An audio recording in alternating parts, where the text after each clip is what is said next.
Hi everyone, welcome to MSP knowledge official YouTube channel.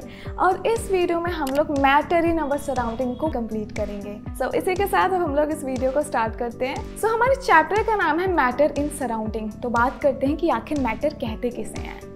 तो matter मतलब आप जितनी भी चीज़ें आप देख रहे हो अपने चारों तरफ, उन सबको हम लोग मैटर कहते हैं। चाहे वो शूज़ हो, आपका पेन हो, आपके बुक्स हो, वॉल हो, एयर हो जो हम लोग सांस ले रहे हैं, ये सब के सब क्या है, वो मैटर है। तो जितनी भी चीज़ें आप अपने चारों तरफ देख रहे हो उसी को हम लोग मैटर कहते हैं। इसलिए चैप्टर का भी नाम है मैटर इन अवर सराउंडिंग। तो मैटर की डेफिनेशन क्या होती है कि कोई भी ऐसी चीज़ अगर वो कुछ स्पेस ले रही है और उसका कुछ मास है, यानी उसका कुछ वेट है, तो वो मैटर है। जैसे मान लो कि ये माउस है, तो अगर इस माउस को हम लोग रखें तो ये कुछ एरिया कवर कर रहा है, यानी ये कुछ स्पेस ले रहा है, कुछ वॉल्यूम ले रहा है, और दूसरा इसका कुछ वेट भी है, तो ये मैटर है।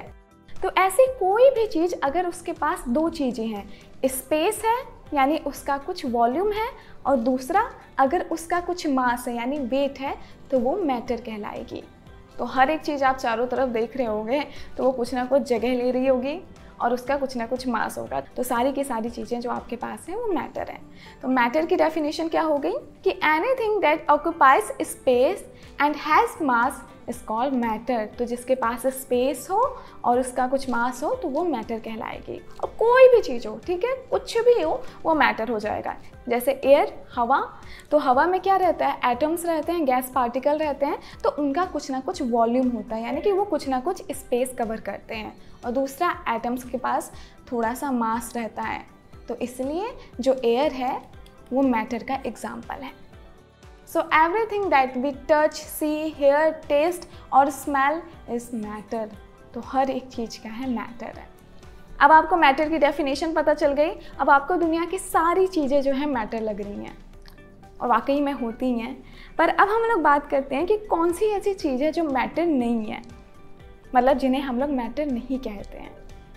So light, sound, gravity, friction, reflection, love, rainbow, light, heat, ये सारी की सारी चीज़ें मैटर नहीं होती हैं। फॉर एग्जाम्पल लाइट के पास थोड़ा सा वॉल्यूम रहता है, स्पेस रहता है, क्योंकि उसके पास फोटॉन्स रहते हैं, एनर्जी पार्टिकल्स रहते हैं, पर वो एकदम मासलेस रहते हैं, उनके पास मास नहीं होता है। तो इसीलिए लाइट को हम लोग मैटर नहीं मानते हैं। उसी तरीके से sound, gravity, friction, love, memories, जितनी भी आपकी यादें हैं उनको हम लोग मैटर नहीं मानते हैं। तो ये सारी की सारी चीज़ें मैटर नहीं होती हैं, दिमाग में बिठा लेना। हम लोग मैटर के बारे में पढ़ रहे हैं, तो हम लोगों ने डेफिनेशन पढ़ ली। अब हम लोग बात करते हैं कि कितने टाइप के मैटर होते हैं, मतलब कि उसको क्लासीफाई कैसे करेंगे। तो सबसे पहले मैटर को क्लासीफाई किया गया था इंडियन फिलोसोफर के द्वारा, यानी हमारे फिलोसोफर के द्वारा। तो उन्होंने मैटर को 5 पार्ट्स में क्लासीफाई किया था, जिन्हें हम लोग पंचतत्व भी कहते हैं। पंचतंत्र मत समझ लेना, पंचतंत्र अलग चीज़ है, पंचतत्व उसको हम लोग मैटर कहते हैं। तो पंचतत्व क्या हो गए, फायर, वाटर, स्काई, एयर, अर्थ। तो जितनी भी दुनिया में चीज़ें हैं वो सब के सब इन्हीं में आती हैं, इन्हीं से बनी हुई हैं, चाहे वो नॉन लिविंग हो या फिर लिविंग हो। तो इतनी बातें अच्छे से समझ में आ गई। अब हम लोग बात करते हैं फिजिकल नेचर ऑफ मैटर की। एकदम हम लोग एनसीईआरटी को फॉलो करते हुए चलेंगे। तो जितने भी मैटर हैं वो एक स्मॉल पार्टिकल से बने हुए हैं, और उस स्मॉल पार्टिकल को हम लोग बोलते हैं एटम। और वो इतने छोटे होते हैं कि हम लोग उनको नेकेड आई से देख भी नहीं सकते। उन्हें देखने के लिए हम लोगों को माइक्रोस्कोप की ज़रूरत पड़ती है। So matter is made up of particles. All matter consist of very small particle. These particle are called atom. तो उन्हीं को हम लोग एटम बोलते हैं, और जो कि बहुत ज़्यादा छोटे होते हैं, जिनको हम लोग अपनी नेकेड आई से देख नहीं सकते हैं। तो ये देख रहे हो, इसी को हम लोग एटम बोलते हैं। अब जो स्मॉल पार्टिकल है ना, एटम्स, ये इतने छोटे हैं कि वो कहीं पे भी मूव कर सकते हैं, एकदम रैंडम मोशन करते हैं, मतलब कभी यहाँ कभी वहाँ, एकदम जिगजैग मोशन करते हैं। तो इस मोशन को हम लोग बोलते हैं ब्राउनियर मोशन। सो ये रहा डेफिनेशन। द जिगजैग और random path travel by A particle of matter is called Brownian motion. अब पार्टिकल ऑफ मैटर्स क्या हो गए, एटम्स हो गए। तो यानी जो एटम जिगजैग पाथ फॉलो करते हैं उसी को हम लोग ब्राउनियन मोशन बोलते हैं। सिंपल है, एकदम हार्ड नहीं है, चैप्टर बहुत इजी है, बस समझने की देर है। तो इसलिए एकदम ध्यान से टॉपिक वाइज टॉपिक्स पढ़ते जाना। एकदम बहुत अच्छे स्लाइड्स हैं, बहुत सारे एनिमेशन के साथ हम लोग इस चैप्टर को कंप्लीट करेंगे। अब सुनो, मान लो ये एक एटम है, ठीक है, यानी ये पार्टिकल है मैटर का, मैटर इसी से बना हुआ है। तो मान लो ये एक एटम है। अब अगर वो इधर से उधर मूव कर रहा है तो मतलब इसके पास कुछ एनर्जी है, क्योंकि मूव कर रहा है ना, तो बिना एनर्जी के तो मूव नहीं कर सकता। तो इसके पास कुछ ना कुछ एनर्जी है, और इस एनर्जी को हम लोग बोलते हैं काइनेटिक एनर्जी, यानी ऐसी एनर्जी जो मूवमेंट में मदद करती है, उसको हम लोग काइनेटिक एनर्जी बोलते हैं। तो इसके पास काइनेटिक एनर्जी है, इसलिए वो यहाँ से वहाँ ऐसे मूव कर रहा है। अब क्या होगा कि अगर हम लोग काइनेटिक एनर्जी उसको और ज़्यादा दे दें, मान लो मैंने और ज़्यादा इसको एनर्जी दे दी, काइनेटिक एनर्जी इसको और ज़्यादा दे दी, अब क्या होगा, ये बहुत फास्ट मूव करेगा, क्योंकि इसके पास अब एनर्जी ज़्यादा हो गई, तो ये बहुत ज़्यादा फास्ट मूव करने लगा। हमने और एनर्जी दे दी, अब ये और ज़्यादा फास्ट मूव करने लगा। मतलब जितना हम उसे काइनेटिक एनर्जी देंगे उतना एटम फास्ट मूव करेगा। ये बात समझ में आ गई? जितना ज़्यादा आपके पास पैसे रहेंगे उतना ज़्यादा आप इधर से उधर घूमोगे उसको खर्च करने के लिए। तो जितना ज़्यादा हम लोग काइनेटिक एनर्जी देंगे उतना ज़्यादा एटम फास्ट मूव करेगा। अब काइनेटिक एनर्जी हम लोग देते कैसे हैं? टेम्परेचर के थ्रू। तो टेम्परेचर क्या होता है? वो भी तो एक एनर्जी है। हीट क्या है? एक एनर्जी है ना। तो अगर हम लोग किसी पार्टिकल को टेम्परेचर देते हैं, यानी उसको गर्म करते हैं, तो हीट बढ़ जाती है, उसकी एनर्जी जो है बढ़ जाती है, तब वो फास्ट मूव करने लगता है। यानी अगर आप टेम्परेचर इंक्रीज़ करेंगे तो उसकी एनर्जी इंक्रीज़ होगी और वो फास्ट मूव करेगा। इतनी बातें समझ में आ गई? अब देख लेते हैं इसको लिखना कैसे है। So particle of matter continuously moving possess kinetic energy. उनके पास क्या रहता है? काइनेटिक एनर्जी रहता है। With increase of temperature the kinetic energy also increases, so particle moves faster. So अगर हम लोग टेम्परेचर इंक्रीज करेंगे तो काइनेटिक एनर्जी भी इंक्रीज होगी और जो हमारा पार्टिकल है वो बहुत फास्ट मोशन करेगा। समझ में आ गया सभी को? तो यहाँ पे देखो, यहाँ पे टेम्परेचर कम था, हम लोगों ने थोड़ा सा टेम्परेचर बढ़ाया तो मूवमेंट थोड़ा सा ज़्यादा होने लगा। हम लोगों ने और टेम्परेचर बढ़ा दिया तो मूवमेंट और ज़्यादा होने लगा। समझ में आ गया इस डायग्राम का? अभी यहाँ पे मतलब यही है। ओके, अभी हम लोग इस डायग्राम को दोबारा से डिस्कस करेंगे आगे। नोट्स आपको प्रॉपर डिस्क्रिप्शन में मैंने डाल दिया है, तो आप वहाँ से डाउनलोड कर लीजिएगा। पर हाँ, अभी आप नोट्स खुद से बनाओगे कि जब आप नोट्स बनाते हो तो आपको अच्छे से याद होता है, सारी चीज़ें दिमाग में बैठ जाती हैं। तो अब हम लोग एक और प्रॉपर्टी के बारे में पढ़ते हैं, डिफ्यूज़न। अब डिफ्यूज़न कहते किसे हैं? तो डिफ्यूज़न का एकदम सीधा साधा मतलब है कि एक जगह जहाँ पे बहुत सारे पार्टिकल थे, वहाँ से पार्टिकल मूव करके ऐसे जगह पे चले जाए जहाँ पे पार्टिकल्स कम थे। मतलब the movement of particle from higher to lower concentration, यानी यहाँ पे पार्टिकल्स बहुत ज़्यादा थे, उनकी कॉन्सेंट्रेशन ज़्यादा थी, तो वहाँ पे मूव कर गए जहाँ पे कॉन्सेंट्रेशन उनकी कम थी, जिससे कि दोनों जगह बराबर हो सकें। ठीक है, समझ में आ गया? तो movement of particle from higher to lower concentration is called diffusion. अब देखो, डिफ्यूज़न को समझाने के लिए मैंने बहुत अच्छा एक डायग्राम रखा हुआ है। मान लो कि आपके पास एक बीकर में वाटर था, तो आपने क्या किया, इसके अंदर ब्लू कलर डाल दिया, यानी आप इसको ब्लू कलर का डाई डाल रहे हो इसके अंदर। अब देखो, यहाँ पे ड्रॉप बाय ड्रॉप आप डाल रहे हो कलर, तो यहाँ पे क्या है, कलर के जो पार्टिकल हैं उनकी कॉन्सेंट्रेशन ज़्यादा है। तो अब ये जो कलर के पार्टिकल हैं मूव करना शुरू करेंगे। तो यहाँ पे देखो, ये जो पार्टिकल्स हैं मूव करना शुरू कर दिए, और मूव करते करते ये पूरे वाटर में एकदम इवनली डिस्ट्रीब्यूट हो गए, मतलब हर एक जगह सेम अमाउंट ऑफ पार्टिकल हो गए। तो इसी को हम लोग इक्विलिब्रियम स्टेट कहते हैं, मतलब कि हर जगह इक्वली चीज़ें डिस्ट्रीब्यूट हो जाएं, तो उसी को हम लोग इक्विलिब्रियम बोलते हैं। तो यहाँ पे देखो, सारे के सारे इंक पार्टिकल अच्छे से डिस्ट्रीब्यूट हो गए। तो जब आप इंक डाल रहे थे तो इस जगह पे बीच में क्या हो गई, इंक पार्टिकल की जो कॉन्सेंट्रेशन है वो इंक्रीज हो गई। तो इसीलिए इंक पार्टिकल वहाँ मूव करने लगे जहाँ पे उनकी कॉन्सेंट्रेशन कम थी, जहाँ पे वो थे नहीं। तो देखो, मूवमेंट शुरू हुआ और फिर धीरे धीरे वो पूरे पानी में इवनली डिस्ट्रीब्यूट हो गए, यानी कुछ इस तरीके का केस हो गया। तो इस पूरे प्रोसेस को हम लोग बोलते हैं डिफ्यूज़न। सो डिफ्यूज़न से क्या होती है, इंटरमिक्सिंग होती है। यहाँ पे जो पार्टिकल हैं वो मिक्स हो रहे हैं ना, आप क्या कर रहे हो, पानी में इंक ही तो डाल रहे हो, पानी और इंक को मिक्स ही तो कर रहे हो। तो due to diffusion the particle of matter intermix on their own with each other. तो मतलब यहाँ पे आपने डाला पार्टिकल वो अपने आप ही पूरे पानी में मिल गए। अगर आप उसको चलाओगे नहीं तो भी वो अपने आप मिक्स हो जाएंगे। ये नेचुरल प्रोसेस होता है, इसी को हम लोग क्या बोलते हैं, डिफ्यूज़न बोलते हैं। आई होप आपको एकदम अच्छे से समझ में आ गया होगा। अगर नहीं समझ में आया तो थोड़ा सा वीडियो पीछे करो और फिर से देखो। पर हाँ, इम्पॉर्टेंट है, ये डेफिनेशन आपके एग्ज़ाम में आते हैं तो इसको एकदम अच्छे से याद कर लेना। डिफ्यूज़न का भी सेम केस होता है ब्राउनियन मोशन की तरह। अगर आप टेम्परेचर इंक्रीज़ करोगे तो डिफ्यूज़न भी इंक्रीज़ होता है। मतलब कि अगर आपने टेम्परेचर बढ़ा दिया, यानी उसमें थोड़ा सा आप उस पानी को गर्म कर दोगे, तो अगर आप पानी को गर्म कर दोगे तो उसमें जो इंक है बहुत जल्दी मिलेगी। So rate of diffusion increases on increasing temperature.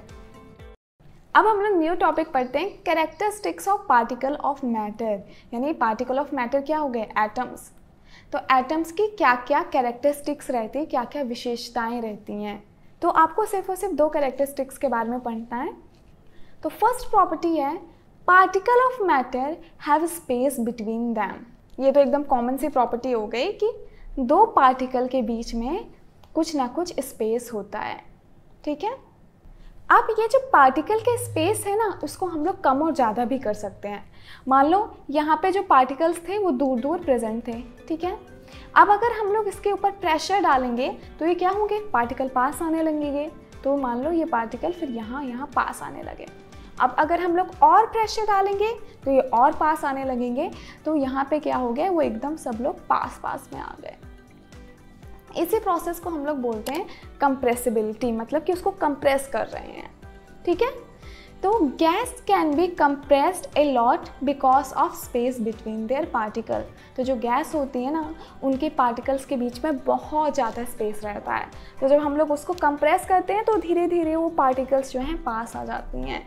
यहाँ पे ये गैस का ही एग्जाम्पल है। तो इसलिए हम लोग बोलते हैं कि जो गैस होता है वो कंप्रेसिबल होता है, यानी कि उसको कंप्रेस करके प्रेशर से हम लोग एक छोटी सी जगह में डाल सकते हैं, छोटी सी जगह में भर सकते हैं। ठीक है, समझ में आ गया। सो फर्स्ट कैरेक्टरिस्टिक्स यही है कि जो पार्टिकल्स ऑफ मैटर रहते हैं उनके बीच में स्पेस रहता है। पार्टिकल ऑफ मैटर मतलब बताओ, एटम। तो एटम्स के 2 एटम्स के बीच में कुछ ना कुछ स्पेस होता है। यही है आपकी first characteristics. So next characteristic है, particle of matter attract each other because of force of attraction.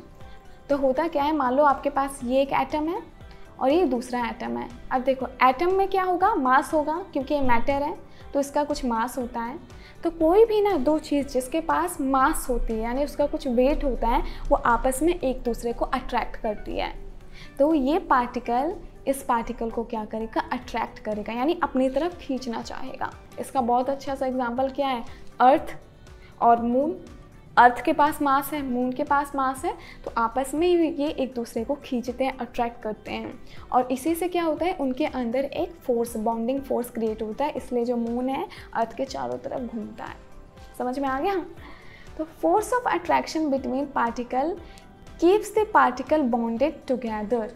तो अगर उन दोनों में आपस में फोर्स ऑफ अट्रैक्शन रहेगा तो इसलिए उन दोनों के बीच में एक बॉन्ड बन जाएगा, और उसी बॉन्ड की वजह से पार्टिकल्स जो हैं अपनी जगह पे रहते हैं। मान लो यहाँ पे एक पार्टिकल था, यहाँ पे एक पार्टिकल था और यहाँ पे एक पार्टिकल था। तो ये वाला जो पार्टिकल है वो इस पार्टिकल को अपनी तरफ खींचेगा, तो ये पार्टिकल यहाँ मूव करना चाहेगा, पर ये वाला पार्टिकल इस पार्टिकल को अपनी जगह खींचेगा, तो वो उसी जगह रह जाएगा। तो इसीलिए इस वजह से क्या होता है, एक दूसरे को खींचने की वजह से क्या होता है, इनके बीच में बॉन्ड फॉर्म हो जाता है और वो अपनी जगह पे रहती हैं। समझ में आ गया। सो यहाँ पे एक एटम है और ये दूसरा एटम है, ये इन दोनों के बीच में क्या है, फोर्स ऑफ अट्रैक्शन लग रहा है, इसलिए वो एक जगह पे खड़े हैं। उसी तरीके से लिक्विड में ये हो गया एक पार्टिकल और दूसरा हो गया ये पार्टिकल, इनके बीच में भी फोर्स ऑफ अट्रैक्शन लग रहा है, तो इसलिए वो एक साथ हैं। अब देखो ये जो फोर्स ऑफ अट्रैक्शन होता है वो कुछ चीज़ों में ज़्यादा होता है और कुछ चीज़ों में कम होता है। जैसे कि सॉलिड्स में अभी हम लोग सॉलिड लिक्विड के बारे में पढ़ेंगे, ठीक है, स्टेट ऑफ मैटर्स के बारे में अभी हम लोग आगे पढ़ेंगे। तो सॉलिड में क्या होता है कि फोर्स ऑफ अट्रैक्शन बहुत ज़्यादा होता है, यानी कि एक पार्टिकल दूसरे पार्टिकल से काफ़ी ज़्यादा तरीके से चिपका रहता है, मतलब काफ़ी ज़्यादा इनके बीच में स्ट्रॉन्ग बॉन्डिंग रहती है। सो इसकी वजह से इनके बीच में काफ़ी ज़्यादा फोर्स ऑफ अट्रैक्शन रहता है, दोनों आपस में चिपके रहते हैं। पर जो लिक्विड में क्या रहता है, फोर्स ऑफ अट्रैक्शन कम रहता है। दोनों जो है कि आपस में जो फोर्स है वो काफ़ी कम रहती है, अट्रैक्टिव फोर्स कम रहती है, तो इसलिए जो है लिक्विड यहाँ से वहाँ मूव कर सकता है। ठीक है, तो देखते हो ना पानी वो एकदम हार्ड नहीं रहता है, उसके जो पार्टिकल है यहाँ से वहाँ मूव कर सकते हैं क्योंकि उनमें फोर्स ऑफ अट्रैक्शन कम रहता है, मतलब आपस में जो पार्टिकल है उनकी जो बॉन्डिंग है वो कम रहती है। पर गैस में फोर्स ऑफ अट्रैक्शन बहुत ही ज़्यादा कम रहता है, तो इसलिए गैस के पार्टिकल्स यहाँ से वहाँ चले जाते हैं, रैंडम मोशन करते हैं। समझ रहे हो ना, धुआं को देखिए, धुआं एकदम पूरा यहाँ से ऐसे जाता है और एकदम इधर उधर चला जाता है। एक पार्टिकल को दूसरे पार्टिकल से कोई लेना देना नहीं, वो कहीं पे भी चला जाए, वो रैंडम मोशन करते हैं। सो इसीलिए हम लोग कह सकते हैं कि सॉलिड में फोर्स ऑफ अट्रैक्शन सबसे ज़्यादा रहता है। फॉर एग्जांपल दिस, लिक्विड में फोर्स ऑफ अट्रैक्शन उससे कम रहता है और गैस में तो बहुत ही कम रहता है। सब हम लोग नया टॉपिक स्टार्ट करते हैं, स्टेट ऑफ मैटर, कि मैटर कितने स्टेट में पाया जाता है। तो मेनली आपको 3 स्टेट पढ़नी है, सॉलिड, लिक्विड, गैस। तो आपको इन्हीं तीनों के बारे में मेन पढ़ना है।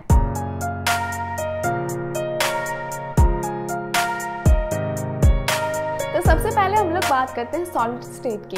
तो जितनी भी चीज़ें आपको इस स्लाइड में दिख रही हैं वो सब के सब क्या हैं, सॉलिड हैं। चाहे वो रॉक हो गया, बैग हो गया, हाउस हो गया, तो इन्हीं सब को हम लोग सॉलिड स्टेट कहते हैं। अब सुनो, जो सॉलिड स्टेट होता है यानी जो सॉलिड्स होते हैं उनके जो पार्टिकल के बीच में स्पेस काफ़ी ज़्यादा कम रहता है। ये हम लोग आगे पढ़ चुके हैं ना कि इनमें जो है फोर्स ऑफ अट्रैक्शन बहुत ज़्यादा रहता है, बहुत ज़्यादा फोर्स ऑफ अट्रैक्शन रहता है, इसलिए जो पार्टिकल है वो काफ़ी पास आ जाते हैं, एक दूसरे में काफ़ी ज़्यादा अट्रैक्शन रहता है, इसलिए वो पास आ जाते हैं। तो यहाँ पे इनके बीच में स्पेस जो रहता है वो बहुत कम रहता है। यहाँ पे देखो दिख भी नहीं रहा है। So the space between the particle is very less. The force of attraction between particle is strong, thus the particle is in solid are closely packed. तो इनके पास इनके force of attraction काफ़ी ज़्यादा strong रहते हैं, इसलिए वो काफ़ी close रहते हैं। इसी को हम लोग बोलते हैं closely packed, यानी एकदम बीच में जगह नहीं है, एकदम closely packed है। समझ में आ गया? अब सुनो, जो सॉलिड रहते हैं वो रिजिड रहते हैं। इसको कुछ इस तरीके से समझो कि देखो ये माउस है, ये एक सॉलिड है। अब मैं इस पे जब फोर्स लगा रही हूँ तब इससे इसका शेप चेंज नहीं हो रहा है, ये क्योंकि ये ठोस है यानी वो रिजिड है। तो जो सॉलिड रहते हैं वो रिजिड रहते हैं, यानी कि जब हम लोग कुछ स्पेस दबाएं तो उनसे उनका स्ट्रक्चर चेंज नहीं होता है। ठीक है, वो ये सब सह सकते हैं। Solid maintain their shapes even when they are subjected to external force. तो जब हम लोग किसी सॉलिड पे एक्सटर्नल फोर्स लगाते हैं तो वो उसके अपने शेप को मेंटेन कर सकते हैं क्योंकि वो ठोस रहते हैं, बिकॉज दे आर रिजिड। समझ में आ गया? क्योंकि सॉलिड जो है ठोस मतलब रिजिड रहते हैं। Solid can not be compress. अब सॉलिड को हम लोग कंप्रेस नहीं कर सकते। अगर मैं इस पर एक फोर्स लगाऊं ज़ोर से कि इसको इस माउस को छोटा सा पतला बना सकूं तो वो नहीं होगा, ये टूट जाएगा। ठीक है, तो सॉलिड के जो पार्टिकल हैं उनको कंप्रेस नहीं कर सकते, यानी कि उन पर प्रेशर डाल के उनको कम नहीं कर सकते। समझ में आ गया? तो देखो, अगर इस सॉलिड पे प्रेशर हम लगाएंगे तो ये नहीं मूव करेगा। ठीक है, पर अगर हम लोग ज़्यादा लगाएंगे, बहुत ज़्यादा प्रेशर लगाएंगे तो ये टूट जाएगा, पर वो कम नहीं होगा। समझ में आया? वीडियो के स्टार्टिंग में मैंने काइनेटिक एनर्जी वाला कॉन्सेप्ट बताया था कि जिसकी काइनेटिक एनर्जी ज़्यादा उसका मोशन ज़्यादा, वो ब्राउनियर मोशन ज़्यादा करता था ना। तो यहाँ पे भी अगर काइनेटिक एनर्जी ज़्यादा होगी तो उसमें मोशन ज़्यादा होगा। तो सॉलिड्स में क्या रहता है, काइनेटिक एनर्जी बहुत कम रहती है। ठीक है, तो वो कहीं मूव नहीं करते, वो अपनी जगह पे बस वाइब्रेट करते हैं।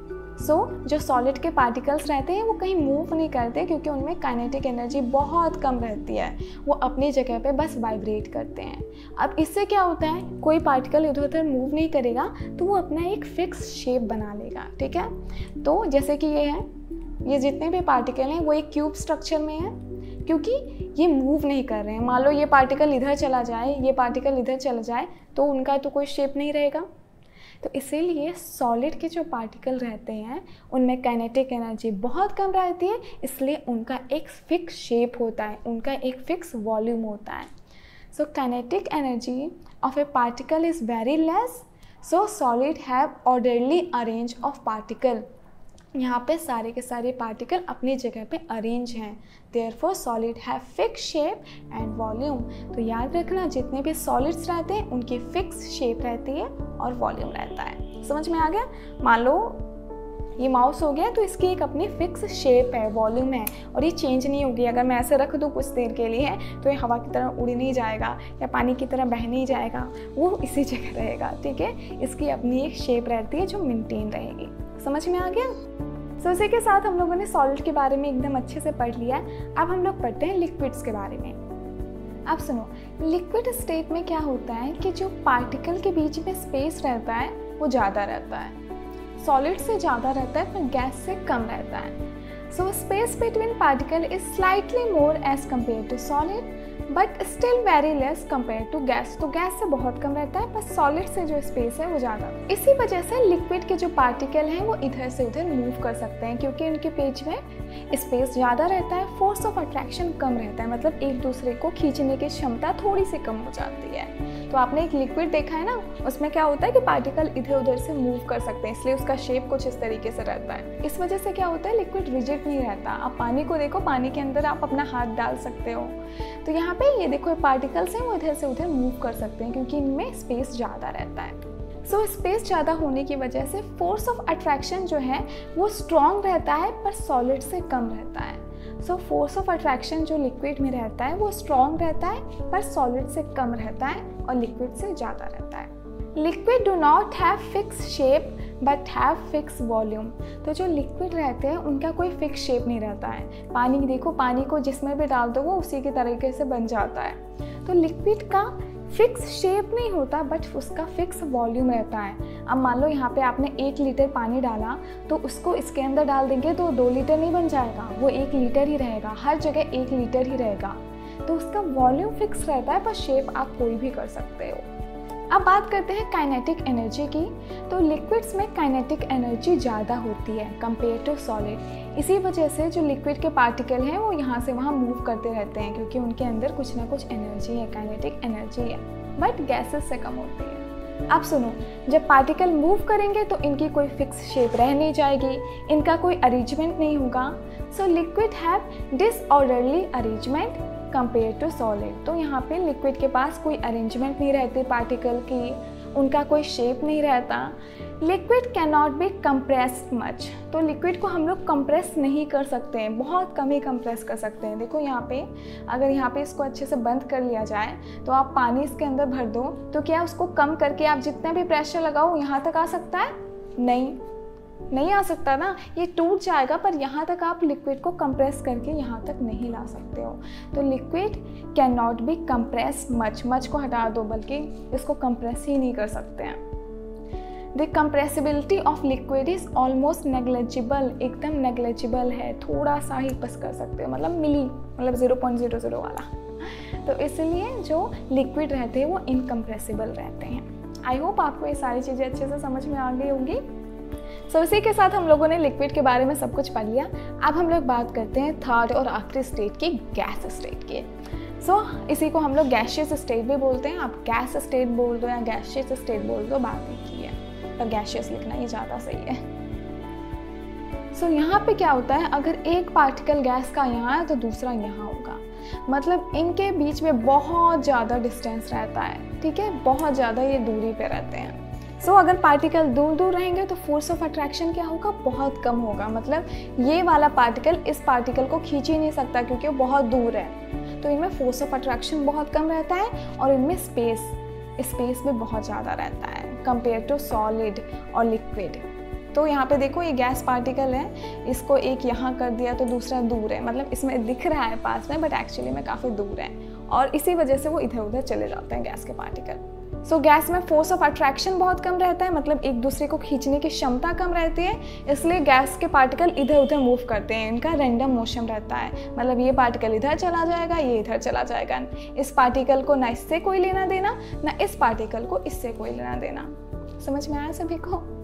ओके, अब हम लोग आगे बढ़ते हैं। So the particle are farther apart from one another compare to liquid and solid. अब सारे पार्टिकल दूर दूर हैं, इस वजह से इनका कोई अरेंजमेंट नहीं रहता है, डिसऑर्डरली अरेंजमेंट रहते हैं, मतलब इनमें कोई ऑर्डर नहीं होता। The force of attraction between the particle is negligible. मैंने बताया ना कि इनमें फोर्स ऑफ अट्रैक्शन बहुत कम रहता है, एकदम नेग्लेजिबल रहता है। इस वजह से जो गैस है वो फ्रीली मूव कर सकती है किसी भी डायरेक्शन में। ठीक है, मतलब ऑल डायरेक्शन में। अब सुनो, गैस में फोर्स ऑफ अट्रैक्शन कम है, इनके बीच में स्पेस भी ज़्यादा है, तो क्या होता है कि दूसरे गैसेस आपस में मिल जाते हैं। तो एक गैस और दूसरे गैस को मिलाना बहुत ज़्यादा आसान रहता है, क्योंकि कोई फोर्स ऑफ अट्रैक्शन नहीं रहता और इनके बीच में बहुत सारा स्पेस रहता है। तो इतना स्पेस करोगे क्या, दूसरे गैस को डाल दो। तो यहाँ पे जो मिक्सिंग यानी डिफ्यूज़न जो है वो बहुत आसान रहता है, वो आसानी से एक दूसरे में मिल जाती हैं। अब बात करते हैं काइनेटिक एनर्जी की। तो गैसेस में जो काइनेटिक एनर्जी रहती है वो बहुत बहुत बहुत ज़्यादा रहती है। इसी वजह से वो किसी भी डायरेक्शन में कहीं पे भी चले जाते हैं।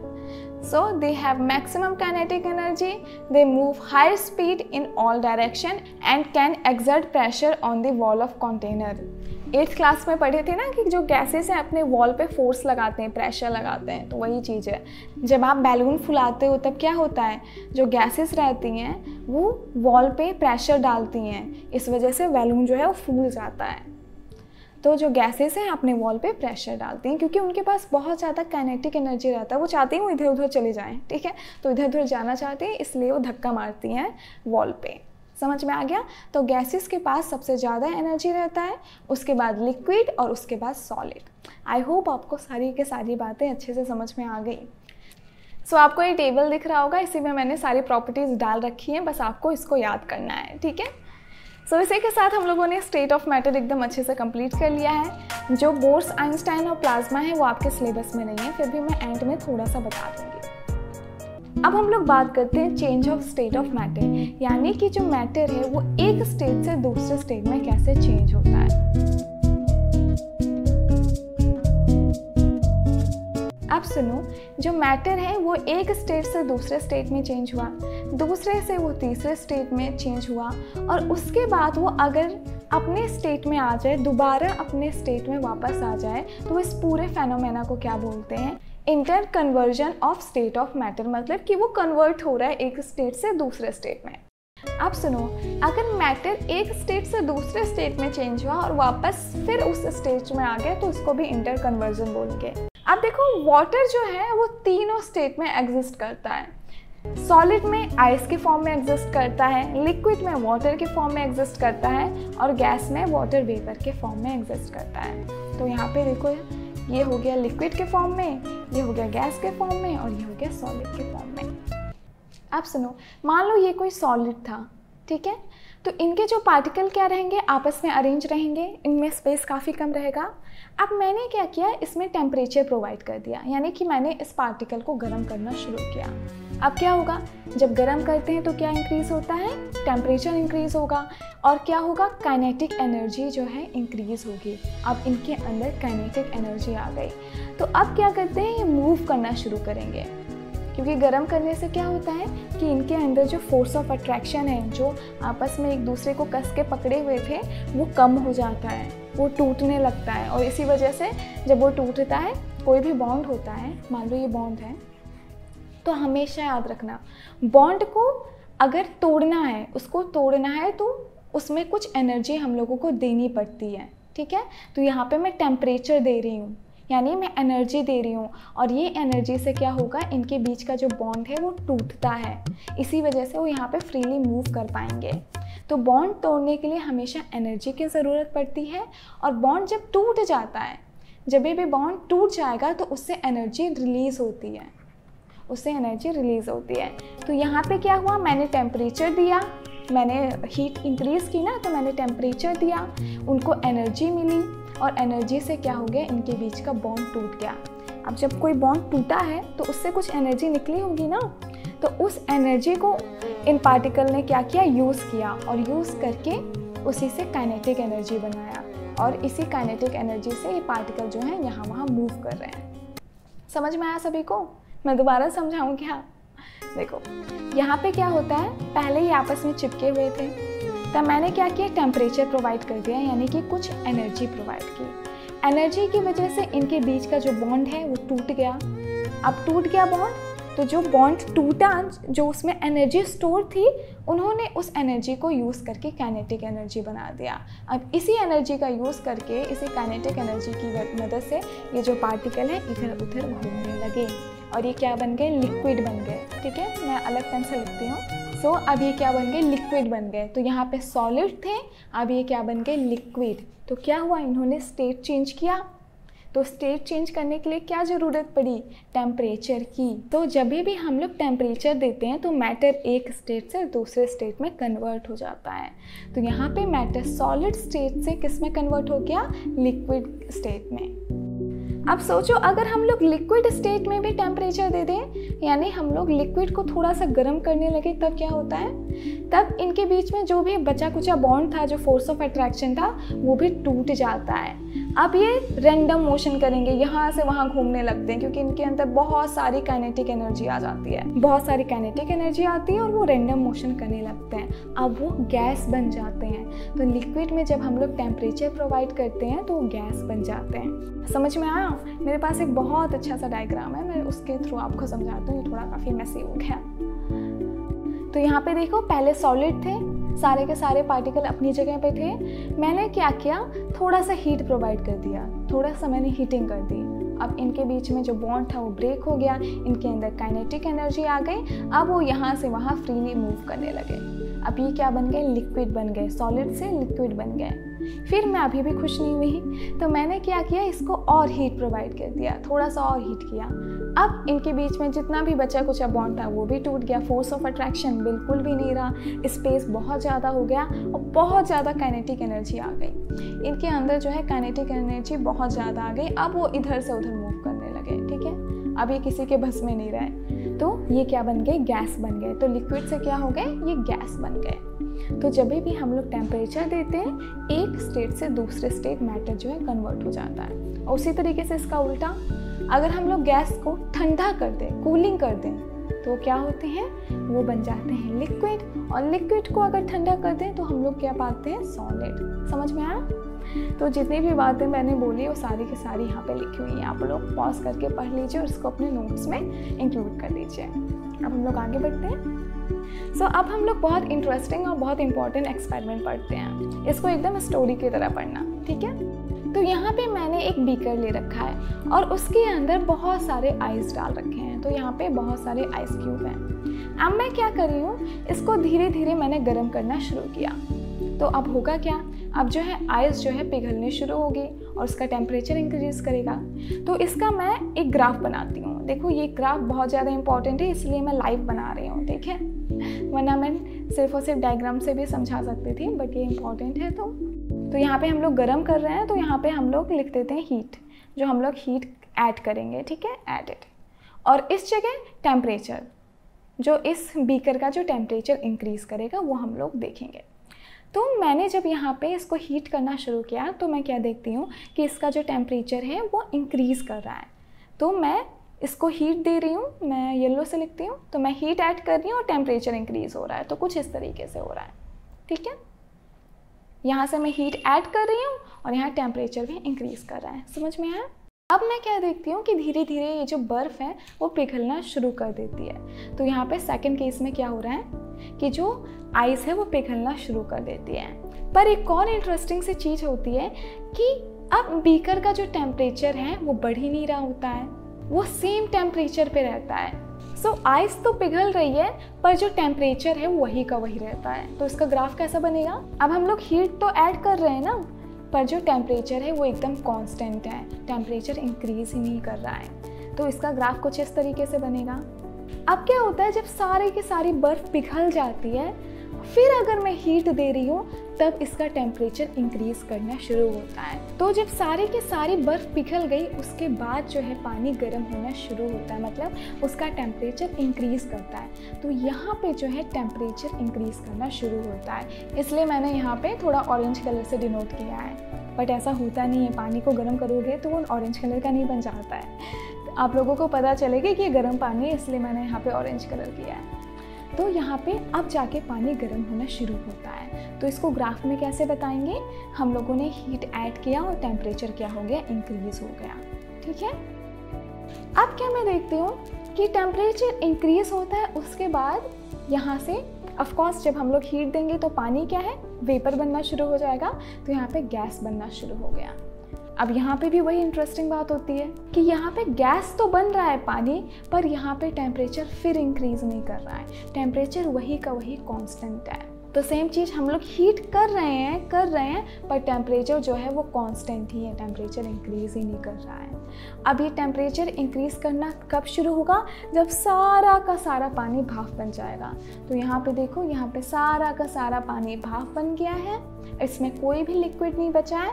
अब अगर इसमें मैं हीट प्रोवाइड करूँगी तो इसका जो टेम्परेचर है इंक्रीज करेगा, तो यहाँ पे इंक्रीज करेगा। सो समझ में आया सभी को? ये ग्राफ भले ही आपको समझ में नहीं आ रहा, ये सारी चीज़ें समझ में आई? ओके, मैं एक बार फिर से रिपीट कर देती हूँ। तो इस केस में क्या हुआ, मैंने आइस रखा, ठीक है, आइस को मैंने गर्म करना शुरू किया, ठीक है, मैंने यहाँ पे बंसन बर्नर लगा दिया, तो आइस गर्म होना शुरू हुई, तो आइस का टेम्परेचर इंक्रीज होना शुरू हुआ।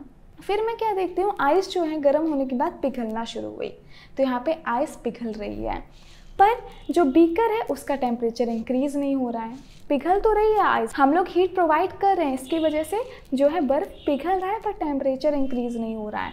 तो इसका ग्राफ मैंने कुछ इस तरीके से बना दिया। देखो टेम्परेचर जो है कांस्टेंट है, हीट हम लोग दे रहे हैं पर टेम्परेचर कांस्टेंट है। फिर सारी की सारी बर्फ़ जब पिघल गई, एक भी बर्फ़ नहीं बची, तब जाके जो है हीट टेम्परेचर इंक्रीज़ हुआ। तो यहाँ पे जो पानी है वो बॉईल करना शुरू हो गया, तो टेम्परेचर इंक्रीज़ हुआ। उसके बाद फिर से कांस्टेंट टेम्परेचर रहा। यहाँ पे जब भाप बनना शुरू हुआ, तो जब तक सारे के सारे पानी भाप नहीं बन गए तब तक यहाँ पे भी टेम्परेचर इंक्रीज़ ही नहीं हुआ, तो यहाँ पे भी टेम्परेचर इंक्रीज़ नहीं हुआ। उसके बाद जब सारा पानी भाप बन गया, अब कोई भी लिक्विड नहीं बचा, अब अगर उस गैस में, अगर उस वाटर वेपर में अगर आप हीट दोगे तो फिर से टेम्परेचर इंक्रीज़ हुआ। तो ये ग्राफ बनता है। अब समझ में आया? इतनी जो मैंने स्टोरी आपको समझाई, जो एक्सपेरिमेंट किया, वो सिर्फ और सिर्फ आपको एक बात समझाने के लिए किया कि जो हीट है वो दो काम करता है। पहला, वो टेम्परेचर इंक्रीज़ करता है। अगर आप किसी चीज़ को हीट करोगे तो पहली चीज़ क्या होती है, टेम्परेचर इंक्रीज़ करती है। और दूसरी, वो स्टेट को चेंज करता है। यहाँ पे सॉलिड से क्या हो रहा था, लिक्विड बन रहा था, तो जो हीट रहती है वो टेम्परेचर इंक्रीज़ करती है, और दूसरा वो स्टेट भी चेंज करती है। तो जब भी स्टेट चेंज होता है तब टेम्परेचर इंक्रीज़ नहीं होता, और जब टेम्परेचर इंक्रीज़ कर रहा होता है तब स्टेट चेंज नहीं होती। आई होप आपको इस एक्सपेरिमेंट से सारी बातें अच्छे से समझ में आ गई होंगी। देखो, जब टेम्परेचर इंक्रीज़ करता है तब स्टेट चेंज नहीं होती, और जब स्टेट चेंज होती है तो टेम्परेचर इंक्रीज़ नहीं करता। अब क्लियर हो गया? तो इसलिए हम लोगों को इस टाइप का जो है ग्राफ मिलता है। ऐसी हीट जो स्टेट चेंज करती है उसको हम लोग बोलते हैं लैटेंट हीट। तो यहाँ पे जो है स्टेट चेंज हो रहा है, तो इसको हम लोग बोलेंगे लैटेंट हीट। यानी कि ऐसी हीट जो स्टेट चेंज कर रही है, टेम्परेचर नहीं बढ़ा रही है, यहाँ पे टेम्परेचर तो इंक्रीज़ नहीं हो रहा है, वो सॉलिड से लिक्विड बन रहा है, तो उसको हम लोग लैटेंट हीट बोलेंगे। उसी तरीके से यहाँ पे भी जो हीट है उसको हम लोग लैटेंट हीट बोलते हैं, क्योंकि यहाँ पे भी टेम्परेचर नहीं बढ़ रहा है, यहाँ से लिक्विड से सारे के सारा जो है गैस बन रहा है, यानी स्टेट चेंज हो रही है, तो उसको हम लोग लैटेंट हीट बोलते हैं। अभी मैं पूरा डेफिनेशन दिखाऊंगी आपको लैटेंट हीट का। सो आई होप आपको ये ग्राफ क्लियर हो गया होगा। मेरी ड्राइंग तो बहुत बेकार है। सो यहाँ पे काफ़ी सुंदर सा बना हुआ है। तो देखो, ये पहले सॉलिड था, फिर हम लोगों ने सॉलिड में टेम्परेचर यानी हीट ऐड किया। हीट ऐड करने से टेम्परेचर इंक्रीज हुआ, पर फिर उसके बाद मेल्टिंग शुरू होने लगी। मेल्टिंग समझते हो ना सब लोग, सॉलिड से लिक्विड में कन्वर्ट होना, उसी प्रोसेस को हम लोग मेल्टिंग बोलते हैं। तो यहाँ पे मेल्टिंग होने लगी, पर टेम्परेचर जो है वो इंक्रीज़ नहीं करता, टेम्परेचर कांस्टेंट रहता है। फिर जब सारी की सारी बर्फ़ जो है मेल्ट हो जाती है, फिर टेम्परेचर इंक्रीज़ करना शुरू करता है। अब क्या हो गया, ये लिक्विड बन गया है। अब लिक्विड से जब वो वेपर बनना शुरू होता है, फिर कोई टेम्परेचर इंक्रीज़ नहीं होता। देखो यहाँ पे ना टेम्परेचर कांस्टेंट नहीं है, हम लोग हीट दे रहे हैं, यहाँ पे बढ़ रहा है इस साइड, पर वो ऊपर नहीं बढ़ रहा है, यानी कि टेम्परेचर कांस्टेंट है। उसके बाद जब सारा का सारा पानी भाप बन जाएगा, कोई भी पानी नहीं बचेगा, तब जो है टेम्परेचर इंक्रीज़ होना शुरू होगा। आप समझ में आया? तो यहाँ पे क्या है, यहाँ पे लेटेंट हीट है, इसको हम लोग लेटेंट हीट बोलते हैं। जो भी हम लोगों ने इसमें जो हीट डाला, इतना जो हीट डाला है, उसको हम लोग लेटेंट हीट बोलते हैं यहाँ पे भी। ठीक है, तो हम लोग पढ़ते हैं लेटेंट हीट कहते किसे हैं। सो the hidden heat which break the force of attraction between molecules is known as latent heat. Since the heat energy is hidden in the bulk of matter, it is called latent heat. तो latent का मतलब छिपा हुआ heat. तो क्या होता है कि जो है स्टेट चेंज हो रही होती है। अब सॉलिड से लिक्विड तभी होंगे जब इनके फोर्स ऑफ अट्रैक्शन टूटेंगे। हम लोगों ने आगे पढ़ रखा है ना, फोर्स ऑफ अट्रैक्शन जब टूटता है तभी तो सॉलिड लिक्विड में कन्वर्ट होता है।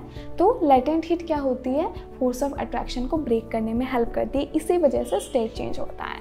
और उसी तरीके से जब लिक्विड का स्टेट चेंज होगा तो वो वेपर बन जाएगा, यानी गैस बन जाएगा। आई होप आपको सारी चीज़ें समझ में आ गई होंगी। अब लैटेंट हीट जो है वो दो टाइप के होते हैं। पहले को हम लोग बोलते हैं लैटेंट हीट ऑफ फ्यूज़न और दूसरे को हम लोग बोलते हैं लैटेंट हीट ऑफ वेपराइजेशन। जो भी हम लोगों ने पढ़ा था, देखो यहाँ पे क्या होता था, सॉलिड से लिक्विड बन रहा था। So temperature remain constant as solid turns to liquid. तो जो हीट सॉलिड को लिक्विड बनाती है उसको हम लोग बोलते हैं latent heat of fusion. Fusion मतलब तोड़ना, तो यहाँ पे जो बॉन्ड है वो ब्रेक हो रहा है, तो इसलिए हम लोग बोलते हैं लैटेंट हीट ऑफ फ्यूज़न। उसी तरीके से जो हीट लिक्विड को गैस बनाती है उसको हम लोग बोलते हैं लैटेंट हीट ऑफ वेपराइजेशन, यानी वहाँ पे वेपर बन रहा है। ठीक है, ईजी है। बट अगर एग्ज़ाम में आया कि लैटेंट हीट ऑफ फ्यूज़न क्या होता है या फिर लैटेंट हीट ऑफ वेपराइजेशन क्या होता है, तो उसको ऐसे मत लिख देना, ये तो बस समझाने के लिए था। डेफिनेशन कुछ और होती है। तो अब हम लोग डेफिनेशन पे जाते हैं। It is the amount of heat energy that is required to change 1 kg of solid into liquid at atmospheric pressure at its melting point. तो उसी को हम लोग लैटेंट हीट ऑफ फ्यूज़न कहते हैं। ठीक है, अभी मेल्टिंग पॉइंट क्या होता है ये हम लोग अभी आगे पढ़ेंगे। तो अमाउंट ऑफ हीट जो 1 kg ऑफ सॉलिड को कन्वर्ट कर देती है लिक्विड में एट एटमॉस्फेरिक प्रेशर और मेल्टिंग पॉइंट पे, तो उसी को हम लोग बोलते हैं latent heat of fusion. I hope आपको अच्छे से समझ में आ गया होगा। अब बात करते हैं लैटेंट हीट ऑफ वेपराइजेशन। वही सेम चीज़, the amount of heat energy that required to change 1 kg of liquid into gas at atmospheric pressure at its boiling point is known as latent heat of vaporization। अब melting point और boiling point क्या होता है अभी हम लोग आगे पढ़ेंगे। ठीक है, फिर मैं आपको इसका मतलब बता दूंगी। सो अगर एग्ज़ाम में आए तो ये डेफिनेशन लिखना। सो अब हम लोग बात करते हैं कि मेल्टिंग पॉइंट क्या होता है। तो temperature at which solid melt to become liquid at atmospheric pressure is called melting point. तो ऐसा टेम्परेचर जब जो सॉलिड है वो लिक्विड में कन्वर्ट होने लगता है उसी को हम लोग बोलते हैं melting point eight atmospheric pressure. So melting point of ice का कितना होता है, 273.6 केल्विन। केल्विन क्या है, एक स्केल है टेम्परेचर नापने की। अगर इसको हम लोग डिग्री सेल्सियस में रखें तो 0 डिग्री सेल्सियस। सो 0 डिग्री सेल्सियस पे जो आइस है वो मेल्ट करना शुरू कर देती है। ओके, अब कोई मत ये बोल देना कि मेल्टिंग पॉइंट ऑफ वाटर क्या होता है।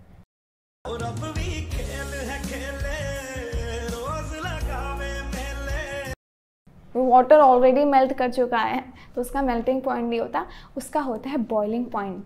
तो बॉइलिंग पॉइंट क्या होता है, एक ऐसा टेम्परेचर जब वाटर जो है वेपर में कन्वर्ट होना शुरू कर देता है एट एटमॉस्फेरिक प्रेशर।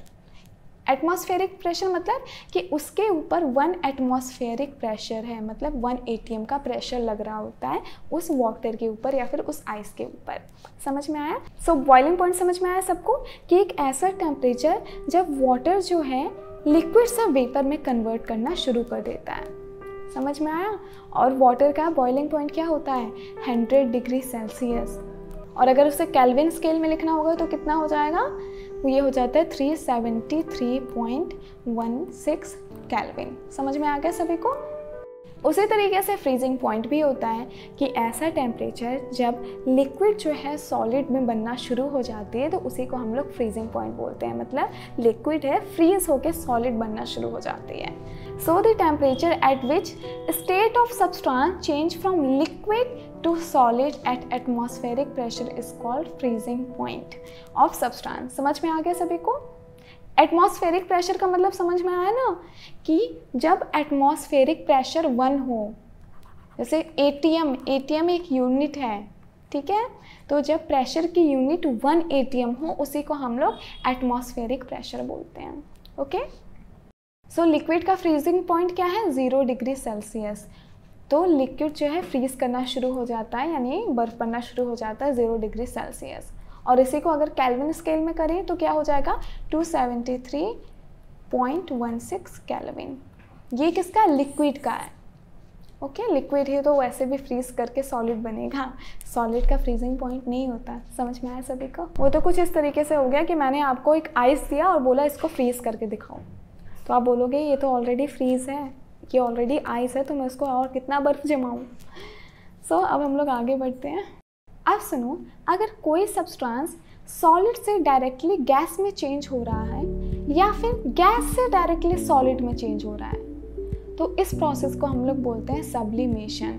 देखो रूल क्या कहता है कि पहले सॉलिड होता है, उसके बाद सॉलिड किस में चेंज होगा, लिक्विड में, फिर किस में चेंज होगा, गैस में। बट यहाँ पे तो लिक्विड स्टेट आ ही नहीं रही है, ये तो डायरेक्ट सॉलिड से गैस बन रहा है और गैस से लिक्विड बन रहा है। तो इस टाइप के चेंज को हम लोग बोलते हैं सब्लिमेशन।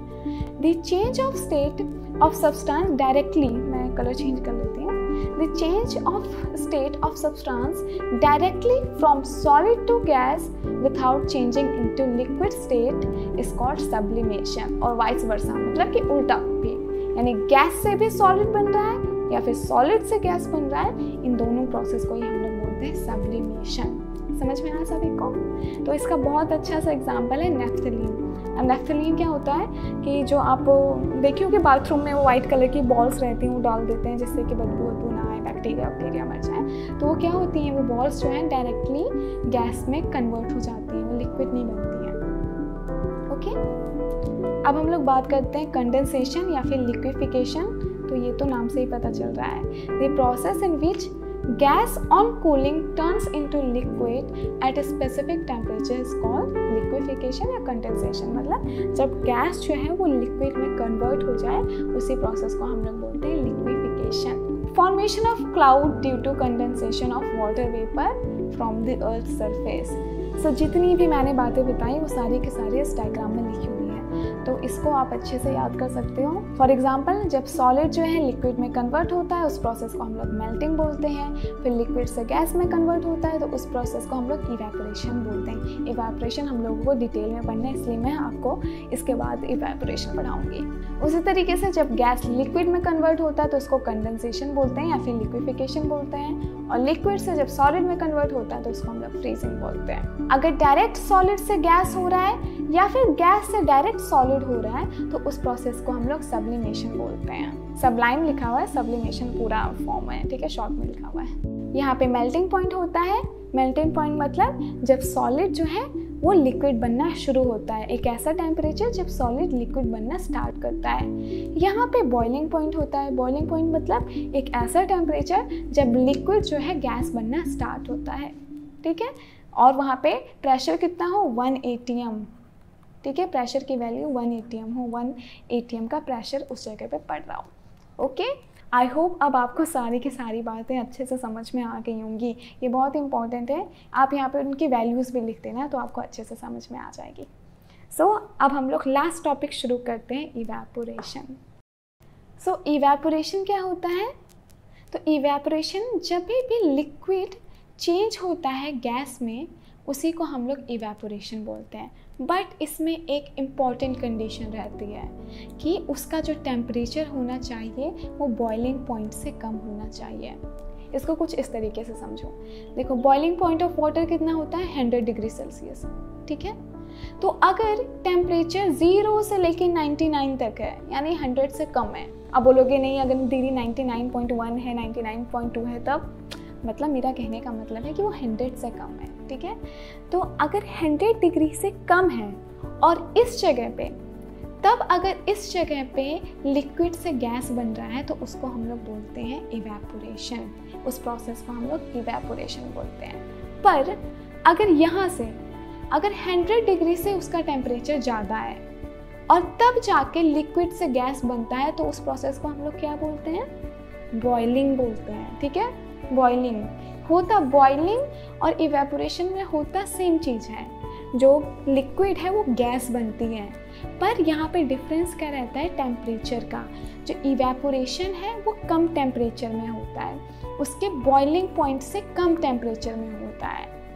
पर जो बॉइलिंग होती है वो बॉइलिंग पॉइंट से ज़्यादा टेम्परेचर पे होती है।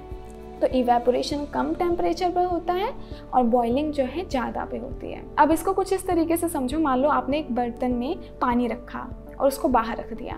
अब क्या होगा, उस पर धूप पड़ेगी, पानी गर्म होगा और पानी जो है भाप बन के उड़ जाएगा। ठीक है, तो इस प्रोसेस को हम लोग क्या बोलेंगे, इवेपोरेशन।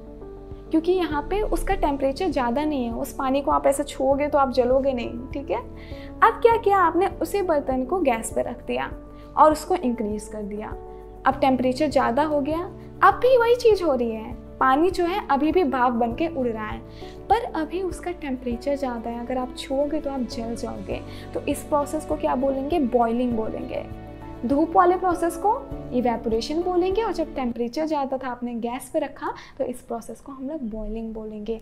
दोनों एक ही चीज़ हो रही है, दोनों में लिक्विड गैस बन रहा है, पर टेम्परेचर डिफरेंस है। तो समझ में आया अब?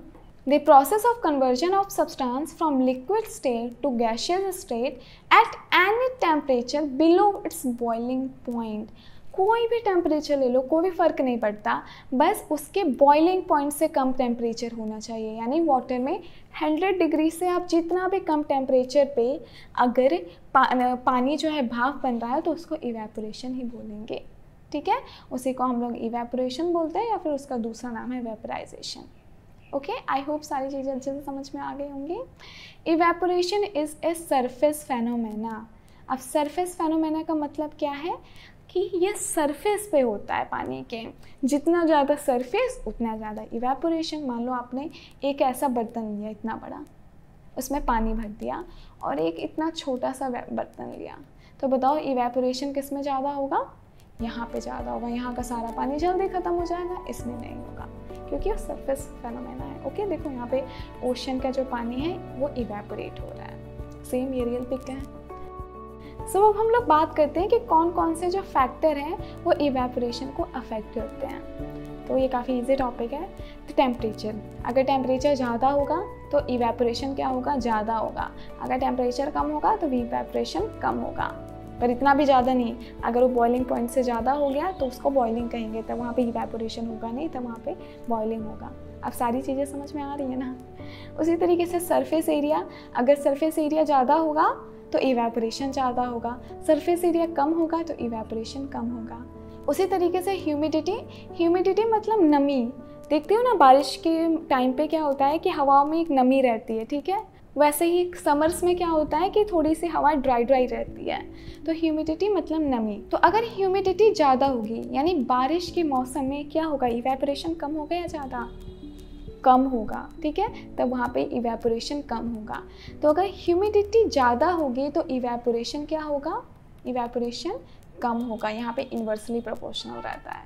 और अगर ह्यूमिडिटी कम होगी तो इवेपोरेशन क्या होगा, ज़्यादा होगा। ठीक है, उसी तरीके से विंड स्पीड, अगर हवा जल्दी जल्दी बहेगी तो जल्दी जल्दी सारा वेपर लेके चली जाएगी, तो इसलिए अगर विंड स्पीड ज़्यादा होगी तो इवेपोरेशन भी ज़्यादा होगा।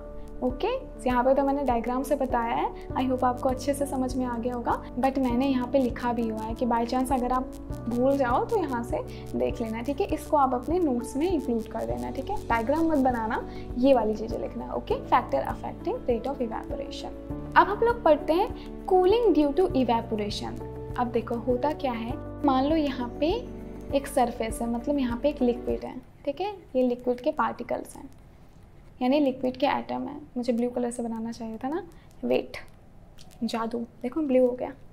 तो यहाँ पे जो है सारे के सारे वाटर एटम्स थे। अब होता क्या है कि यहाँ पे तो एटमॉस्फेयर था, यहाँ पे एटमॉस्फेयर में कुछ ना कुछ हीट तो होगा, एटमॉस्फेयर में गर्मी तो होती है, देखो गर्मी है। तो क्या होता है कि यहाँ के जो पार्टिकल्स रहते हैं, यहाँ के जो एटम्स रहते हैं, एटमॉस्फेयर से हीट एब्जॉर्ब कर लेते हैं, ठीक है? अब हीट अगर वो एब्जॉर्ब कर लेंगे, अगर लिक्विड में हीट दे दो तो क्या होगा, वो वेपर में कन्वर्ट हो जाएगा। तो यहाँ से ये वेपर में कन्वर्ट हो जाता है, ठीक है? तो सेम सारे पार्टिकल यही करते हैं। तो अब तुम लोग बताओ, अगर एटमॉस्फेयर की सारी हीट ये लोग यूज़ कर ले रहे हैं, ठीक है, सारे हीट वाटर मॉलिक्यूल यूज़ कर ले रहे हैं, तब एटमॉस्फेयर में क्या होगा, हीट की कमी हो जाएगी, एटमॉस्फेयर क्या होगा, ठंडा हो जाएगा। तो इसी वजह से सारी की सारी चीज़ें यहाँ पे ठंडी हो जाती हैं। तो जहाँ पे इवेपोरेशन होता है वहाँ पे जो टेम्परेचर है वो डिक्रीज़ हो जाता है। सो इसलिए कहते हैं इवेपोरेशन गिव कूलिंग इफ़ेक्ट। क्यों होता है कूलिंग? क्योंकि सारी की सारी जो हीट है वो यहाँ के मॉलिक्यूल यूज़ कर लेते हैं और उसी हीट का यूज़ करके वो वेपर बन जाते हैं। तो मटके में भी क्या होता है, यहाँ पे देखते हो ना, मटका जहाँ तक पानी भरो वहाँ पे थोड़ा थोड़ा गीला गीला रहता है। तो वहाँ पे जो वाटर मॉलिक्यूल हैं, जो वाटर एटम है, वो रस के बाहर आते हैं, मतलब कि मटकी से थोड़ा सा बाहर आ जाते हैं ना, क्योंकि वो हेड मटकी रहती है, उसमें पोर्स रहते हैं। तो उन पोर्स से वो बाहर आ जाते हैं और बाहर क्या रहता है, गर्मी रहती है। अब क्या करते हैं, उसी गर्मी उसी हीट का ये यूज़ करते हैं और यहाँ से वो वेपर बन जाते हैं। पर जब वो वेपर बन रहे होते हैं तो सारी हीट तो उन्होंने अंदर की यूज़ कर ली, बाहर की यूज़ कर ली। तो इससे क्या होता है कि अंदर का जो पानी है वो ठंडा हो जाता है, क्योंकि वहाँ का टेम्परेचर जो है वो ठंडा हो जाता है। ओके, आई होप आपको ये सारी चीज़ें अच्छे से समझ में आ गई होगी। जो भी मैंने कहा वो यहाँ पे लिखा हुआ है। जब वो एनर्जी एब्जॉर्ब कर लेते हैं सराउंडिंग से, तो उस एनर्जी का यूज़ करते हैं आपस में बॉन्ड तोड़ने के लिए, inter particle force of attraction को तोड़ने के लिए। ठीक है, मैंने बताया था ना फोर्स ऑफ अट्रैक्शन। तो एक और दूसरे पार्टिकल के अंदर जो फोर्स ऑफ अट्रैक्शन है उसी को हम लोग बोलते हैं inter particle force of attraction. तो वो उस हीट का यूज़ करते हैं इनके आपस के बॉन्ड को तोड़ने के लिए, और इसी से क्या होता है, इन्वायरमेंट जो होता है ठंडा हो जाता है। ठीक है, समझ में आ गया सभी को? सो एनसीईआरटी के लास्ट में आपको 2 स्टेट के बारे में और लिखा हुआ है, प्लाज्मा स्टेट और बोर्स आइंस्टाइन कंडेंसेट के बारे में। ये दोनों आपके सिलेबस में नहीं है, बट फिर भी आप थोड़ा थोड़ा जान लीजिए। तो देखो, प्लाज्मा स्टेट क्या होता है कि जब भी हम लोग किसी गैस को हीट करते हैं, ठीक है, देखो सॉलिड को हीट करेंगे लिक्विड बनेगा, लिक्विड को हीट करेंगे तो गैस बनेगा। अब गैस को भी जब हीट करेंगे और बहुत ज़्यादा हीट करेंगे तो उसके क्या होते हैं, आयंस अलग अलग हो जाते हैं। तो उस चीज़ को, उस स्टेट को हम लोग बोलते हैं प्लाज्मा स्टेट। ये कैसे होता है, जब लाइटनिंग होती है, बिजली कड़कती है, तो तब क्या होता है कि तब वहाँ पे प्लाज्मा स्टेट फॉर्म होता है, यानी कि जो गैसेस हैं वो आयन में कन्वर्ट हो जाते हैं। उसी तरीके से बोर्न आइंस्टाइन कंडेंसेट इसका जस्ट उल्टा होता है। देखो, जब लिक्विड को हम लोग फ्रीज़ करते हैं, कूल करते हैं, तो वो सॉलिड बनता है। अब सॉलिड को भी जब और कूल करेंगे, बहुत कूल करेंगे, तब जाके ये स्टेट बनती है, और ये एक तरीके से हाइपोथेटिकल स्टेट है। तो इसमें क्या होता है कि कोई मूवमेंट नहीं हो रहा होता है, ज़ीरो काइनेटिक एनर्जी हो जाती है, सारे मोशन स्टॉप हो जाते हैं, सबसे लोएस्ट एनर्जी पे सारे एटम पहुंच जाते हैं, और इसी को हम लोग बोलते हैं बोर्स आइंस्टाइन कंडेंसेट। क्योंकि यहाँ पे 2 साइंटिस्ट ने इस पर काम किया था, बोर्स ने और आइंस्टाइन ने। सो आई होप आपको सारी चीज़ें अच्छे से समझ में आ गई होंगी। सो इसी के साथ आपका चैप्टर कंप्लीट होता है। Thank you so much for watching. अगर वीडियो पसंद आए तो लाइक ज़रूर करना। एक और हम लोग इसका पार्ट बनाएंगे जिसमें इस चैप्टर के इंपॉर्टेंट क्वेश्चन करेंगे। तो बस ये 2 पार्ट आप कंप्लीट कर लेंगे तो आपका पूरा का पूरा चैप्टर अच्छे से कंप्लीट हो जाएगा। So thank you so much for watching. मिलते हैं नेक्स्ट वीडियो में। Bye bye.